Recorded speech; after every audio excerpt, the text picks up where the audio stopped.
आज सुबह में पवन सिंह का ग्लोबल म्यूजिक संस्थान से गाना रिलीज हुआ है। गाने का परफॉर्मेंस सही है लेकिन उतना भी सही नहीं है जितना फैंस को पवन सिंह से उम्मीद रहता है। दूसरा टॉपिक, गाना ट्रेंडिंग में नहीं पहुंचा, आखिरकार कारण क्या है? आज की इस वीडियो में एक एक पॉइंट को अच्छे से समझेंगे। उससे पहले वीडियो को लाइक नहीं किया तो कर लीजिए, चैनल को सब्सक्राइब जरूर कीजिए ताकि ऐसे ही लेटेस्ट अपडेट सबसे पहले आपके पास पहुंचे। तो सबसे पहले देखिए, गाना सही है। पवन सिंह की आवाज़ को लेकर तो बिल्कुल डाउट नहीं है, लेकिन पवन सिंह के साथ शिल्पी राज का आवाज़ उतना भी बेहतर नहीं है, क्योंकि शिल्पी राज कुछ और गाते हुए अच्छी लगती है, पवन सिंह के साथ बहुत ही कम मेल खा रहा है आवाज़। दूसरा कि गाने का लिरिक्स बिल्कुल दम नहीं है। गाना ऐसे भी नहीं है कि बच्चा सुन ले और एक बार गाने को याद कर ले, ऐसा बिल्कुल नहीं है। और गाना वायरल तब तक नहीं होता है जब तक लिरिक्स में दम नहीं हो। लिरिक्स में दम नहीं होगा तो फिर बच्चे या फिर किसी को गाना याद ही नहीं होगा।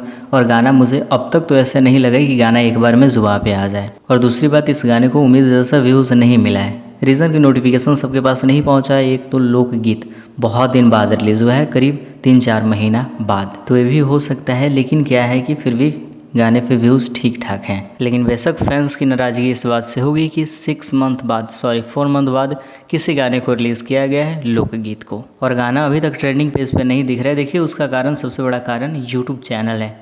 बाकी गाना तो सभी क्राइटेरिया को पूरा करता हुआ नजर आ रहा है, लेकिन सिर्फ चैनल की वजह से ऐसे कुछ हुआ है। बाकी आप सबकी राय क्या है? गाना कैसा लगा ज़रूर लिखिएगा। चैनल को सब्सक्राइब कीजिए। मिलते हैं किसी नए वीडियो के साथ।